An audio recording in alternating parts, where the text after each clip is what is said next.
John Oates is one half of the best-selling duo of all time, Hall Oates. He's also a well-accomplished solo artist. Earlier, he talked to us about the inspiration behind his new album and the moment he decided to shave off his iconic mustache.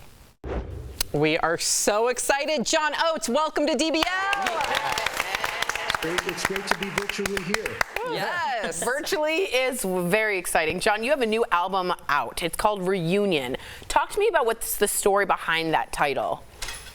Oh boy, it's a big story. My dad is 100, and we saw him a few months ago, and he wasn't doing too well, and he told me that he was going to be reuniting and having a reunion with my mom, who passed away many years ago. And it was pretty powerful. It was a powerful message.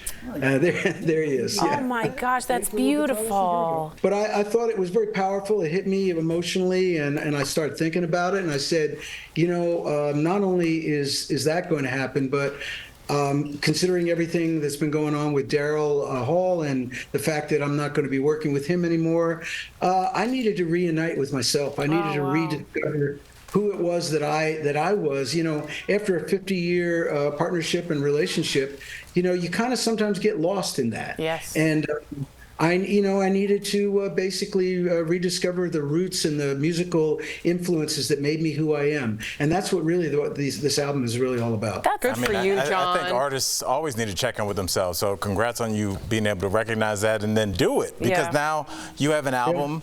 Yeah. And I'm curious to know, when people listen to this album, what do you want them to take away from it?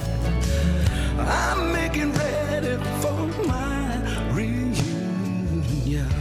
Well, I think that what they're going to do is it'll strip away any preconception about who I am as as defined by the 80s, as defined by MTV, as defined by all those pop hits. Because sure, I was that, you know, I don't deny any of it. But really deep down inside, my true musical self has a lot to do with American roots music, folk music, blues, the early days of R&B. That was what I brought to the table when I met Daryl Hall. But you know, that the personal side of who I am as a musician never really left me. It was just kind of idling in the background, I guess. We got a whole new chapter coming up. I'm excited. Absolutely. So John, along with being in the Rock and Roll Hall of Fame, that's okay. You are also in the Mustache Hall of Fame. A bigger honor. But you actually shaved your face in the 90s. Can you tell us about that moment you decided to shave everything off?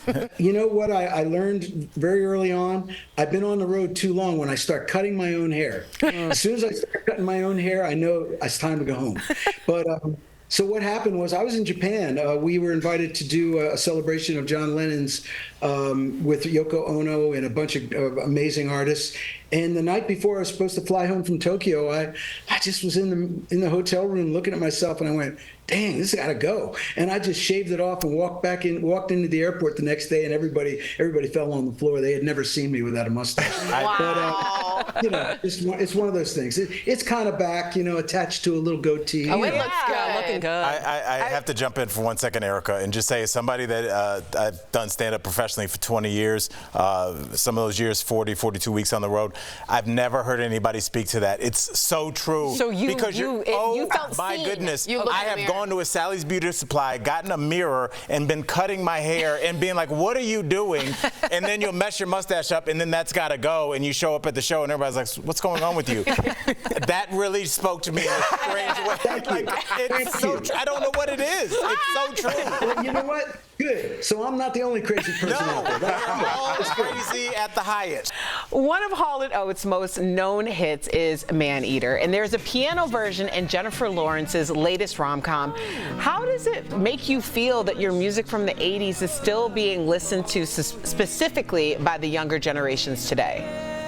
It's amazing. And you know what? It's not just the music from the 80s. It's also the music from the 70s. Yeah. I mean, we have this incredible catalog of music that is time-tested. You know, it resonates through the generations. And really, when you're a songwriter, that's how where you put the bar. If you can achieve that, then you've done something very, very unique and special. I love the fact that the songs are being used in unique ways in movies and TV and commercials, etc. Yep, they live on forever. Sure. John, thank you so much for joining us on DBL. Congratulations to our viewers. John's new album, Reunion, is out now, and he is on tour tour. For tickets, visit johnoates.com/tour. Thanks again, John. Thank you. We'll Keep be that right hair back. long. That's right. It was a pleasure. Thank you.